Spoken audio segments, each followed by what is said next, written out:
Alright, hello everyone, and thank you for tuning in once again to the Black Box Podcast. BBOR, Black Box Online Radio, coming to you from West Virginia. Today we're going to discuss the case of Kyron Horman. But first, I would like to say that, just sort of an announcement. We're going to be having kind of a new segment here, kind of something new, where I would like to encourage this as sort of a mailbag. If you have any sort of challenge questions, any sort of topics that you're interested in, and if you have any sort of thing that you would like to say about true crime or about other issues, we've also covered, some of the things in the daily political world on this channel. What are some very strong challenge questions that you would like to have just about life, about true crime and nonfiction, or about politics, history, sociology, science, anything. And we'll just sort of, use those during the week when we do our weekly Q&A session. Okay, so if you have any questions that you would like to bring up for discussion topics, please drop them below in the comments section. And now let's discuss the case of Kyron Horman. I recently was doing an upload this week about Kyron Horman, mentioning that it's been 8 years since he disappeared from Multnomah County, Oregon, from Skyline Elementary School. And this case really stood out to me because I was looking at some of my old uploads that I had done on other disappearances, like Brandon Lawson, Maura Murray, and I was also remembering back when I did one on the disappearance of Emmanuel Bocci. Now, missing persons cases are very difficult to cover, because when I did one on Emmanuel Bocci, someone, actually a friend of his family, contacted me, and they were like, I was discussing some theories about what I believed, and they were just like, they viewed my comments as insensitive. They're like, just that I was theorizing too much about someone that I wasn't familiar with. So it's very difficult to do this, and I really don't do kind of fresh, missing persons cases that are going on, within like 12 months of the disappearance, because just for that reason, most of what I do on this channel is very theoretical. It's very social commentary. When I look at the news articles, I look at the documentaries, I look at the YouTube videos, and I try to understand what happened and compose a theory about what I believe most likely happened. But with, certain missing persons cases, that can become, it gets into a little bit of a gray area, and I would never, ever want to say something about a missing person that would, kind of hurt someone's feelings in the family.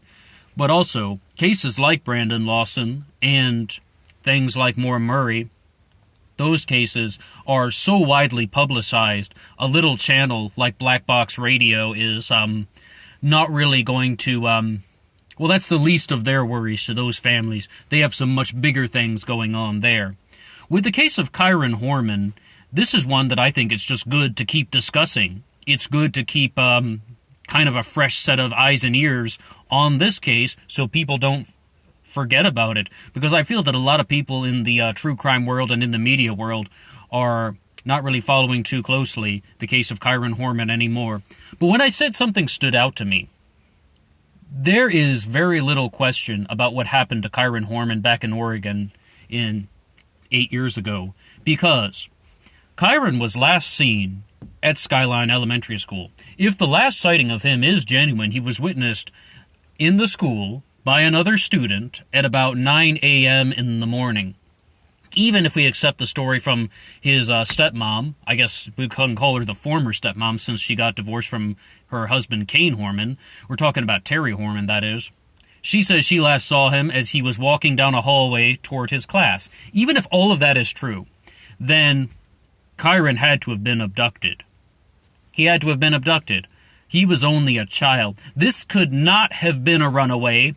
This could not even have really been an accident. I don't see how any sort of kind of natural disaster could have occurred, like that would have caused Kyron to, that would have taken Kyron's life. Kyron must have been abducted. He must have been lured out of the school by somebody. Because, when we always have things with adults, when we have missing person cases with adults, there's always the possibility that this person left on their own accord, that they actually just wanted to get away and disappear. I mean, I mentioned the case of Maura Murray. That was an enormous theory that was going on, that, she actually disappeared because she wanted to just get away from her life. I mean, this isn't really the largest thing in the world. There was this has happened many times, actually, and sometimes it's actually been proven to be true. There was that one woman who disappeared for 30 years in Germany, and then they found her living in another part of the country, and, she was still alive. But with Kyron Horman, that's not exactly possible. We got a boy who is, I believe, 7 years old. He's not running away to start a new life with absolutely nothing. I mean, that is like, he didn't even have his backpack on him during the last sighting. When a student sighted him, in the school at 9 o'clock in the morning, he didn't even have a backpack with him. So it's like, this isn't a runaway. This isn't, some kid who's just trying to disappear into broad daylight into Multnomah County, Oregon, wearing only a t-shirt. It's like, this had to have been an abduction. He was abducted and he was taken by somebody. I mean, I tried to run away from home once when I was 7 years old, actually. That lasted about 45 minutes. Yeah, it was actually my grandmother that came and got me from, wherever I was. Yeah, 45 minutes. Yeah, that's all I could last because, somebody did something about it. But the thing is, the question we really need to determine is Terry Horman responsible for his abduction? If so, she would hold the key to absolutely everything. In the past, even in my most recent upload on Kyron Horman, I was still pushing the theory that Terry Horman did not personally abduct Kyron, but she knows who did, and she might have even orchestrated it. Because I mentioned she's a very destructive individual. There's just a lot of chaos that surrounds her. And you had the landscaper that worked for them, Rodolfo Sanchez, going to the police saying Terry Horman offered him $20,000 to kill Kyron's father, Kane Horman. I mean, that story, we don't necessarily know what's going on there. During the deposition and the cross-examination from Terry's attorney, though, Rodolfo Sanchez retracted that statement and explained that he just was, romantically infatuated with Terry Horman. Infatuated, not involved. Like, they weren't in a relationship, but he was very much interested in her. But at the same time, I mean, this is a lot of destructive energy that is coming out of one person, and usually when someone is this epicenter of bad behavior, it's because this person is an epicenter of bad behavior, and all of these things are going on. I mean, you're accused of causing the disappearance of your stepson, you're accused of plotting the murder of your husband. Does she just have the worst luck in the world, or is she actually up to no good? I was theorizing that I was up to no good, that she was up to no good. But I have to be honest. I do not have proof that Terry Horman is responsible for the disappearance of Kyron. The biggest thing that I've mentioned about the disappearance of Kyron Horman is that there was, the science fair the day before.